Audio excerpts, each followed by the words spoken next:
So in this video, we're going to extend our understanding of international trade.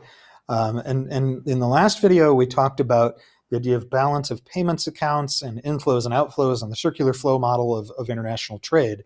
In this video, we're actually going to take the information on this financial account and really extend it and connect it to what we learned before. So as a quick review, when we talked about the financial account, it was the idea of international transactions where the money is flowing for a financial asset of some kind. Maybe it's stock or bond or real estate. So that's why we call it the financial account, is because they're all financial assets. Now, in this one, what we're going to try to do is model that financial account with the loanable funds market. So let's talk through this. If foreign investors are buying US assets like stocks, bonds, and real estate, then those foreign investors are actually increasing the supply of loanable funds in the US loanable funds market. And they decrease the supply of loanable funds in their own markets. So this was something actually that we talked about in Unit 8 when we talked about the idea of the loanable funds market. And in that unit, we said there are some shifters of supply and demand of loanable funds. And one of them was international flows of money, if you remember.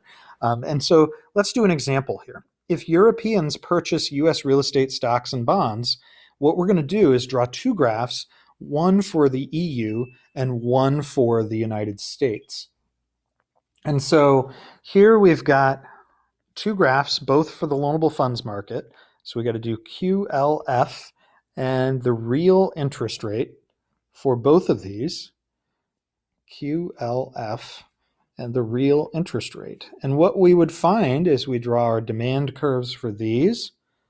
And let's start with them both in an equilibrium situation. And then we have the Europeans purchasing US real estate stocks, bonds. When they do that, right, they're actually flowing that money back into the United States. So what are they doing? Well, they're supplying more US loanable funds. They're increasing the supply of loanable funds in the United States, and that's going to drive down the interest rate. When those Europeans are saying, geez, I really want to put my money into US bonds, for example, in a very literal sense, if the EU is flowing money in bonds to the United States, they're lending their money in the United States. And that has the effect of decreasing the supply of loanable funds in Europe. And it would drive up the interest rate in Europe. Now, in the previous lecture, we talked about the idea of, hey, maybe the financial account being negative and the current account being negative and the financial account being positive isn't necessarily such a bad thing. And that's the idea here, that in this situation that we're describing, that the United States is actually getting inflows of money. So this is a inflow to the US, and it's an outflow from Europe. And this is that notion that it's really not a bad thing to have a positive, so this would be a positive financial account for the USA, because it drives the interest rate down in the United States and it increases the lending activities that happen in the United States. So all these folks who would say, hey, we've got this huge current account deficit, right? If this one is positive, then this one has to be negative. If there are people that are saying, OMG, this is negative, they're ignoring that this one's a positive side, and that if this is a positive financial account, it's going to drive the interest rate down in the United States, and that helps Americans, right? It helps us in the sense that it gives us more access to loanable funds. Now, we also studied in the loanable funds market in Unit 8, the idea is that these two markets will equilibrate. So very quickly, I'm going to review that with you.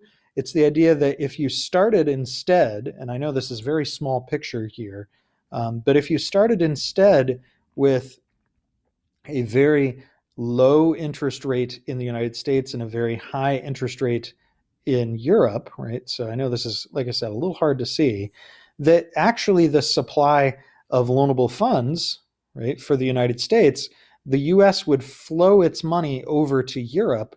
And so the supply in the United States would decrease, driving the interest rate up, and it would drive the interest rate down when that supply increases in Europe. And so these two markets will equilibrate each other if there is a disequilibrium between the two interest rates. Now, what we described in this picture here, right, in these pictures, and I know this is getting to be a little bit messy, is the two markets disequilibrating, them moving apart from each other. Is notice that they used to be at the same interest rate when they were in equilibrium with each other, and then the US interest rate fell and the European interest rate rose. But that was because the Europeans decided to start purchasing more US real estate stocks and bonds. Now, the extension to this would be that could be because the Americans decided to purchase more European goods and services. So again, these two loanable funds markets, this could be occurring because the Americans are actually importing more stuff from Europe. Now let's do a little bit more understanding of the idea of trade barriers and free trade. A lot of this is a review from way back in the first unit when we talked about tariffs and quotas. But just as a quick thing here, trade barriers are generally the ideas of restricting trade, and they usually take the form of either tariffs or quotas. And we would say that there are some things that are associated with it. I've listed them here. They increase prices for consumers. They can help domestic industries, but they can also hurt some other domestic industries if there's higher input costs. So for example, if there's steel tariffs in the United States, which recently the United States did put some tariffs on imported steel, that can actually hurt the car industry because steel is an import for cars, or an input for cars. On the other hand, you have these things called free trade agreements. Examples are like NAFTA and the WTO, and the idea there is to improve or increase international trade. And you can see that they have the opposite effect of tariffs and quotas. Really quick, as a review of tariffs and quotas, a quick couple of pictures here. And these are just quantity and price. And we actually drew these way back in Unit 1 a long time ago. And what we would say is you'd have, say, steel, and you'd have a domestic supply and a domestic demand. So I'm going to put like D for domestic here. And then you'd have like a world price. And if you remember from last semester in micro, this is kind of the idea. We had like a world price, and then you had like a domestic price. And generally speaking, with free trade, the world price would prevail. A tariff would only apply to that world price, and it would just shift that world price up by the amount of the tax. So this would be like the new amount, right? The new price, the new world price. What it would do is change the amount that's ending up being consumed. So it would reduce the amount of consumption from this point on the demand curve to this point on the demand curve. And it increases, obviously, the price that people pay. In terms of a quota, we also learned that back in Unit 1 as well. This would be a quota, and it's a restriction. And again, these are kind of rough graphs, I know. A restriction on the amount that can be bought and sold. And so this would be like the equilibrium quantity here, but instead there's a fixed amount that's bought and sold.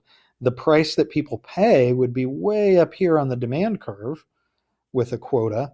And then we do have something called quota rent, which is that area of that box. So that's the benefit that accrues to the sellers who are able to sell under a quota. So hopefully this helps you review a couple of the ideas of tariffs and quotas, and it connects our ideas back to the loanable funds market as well. I'll see you next time.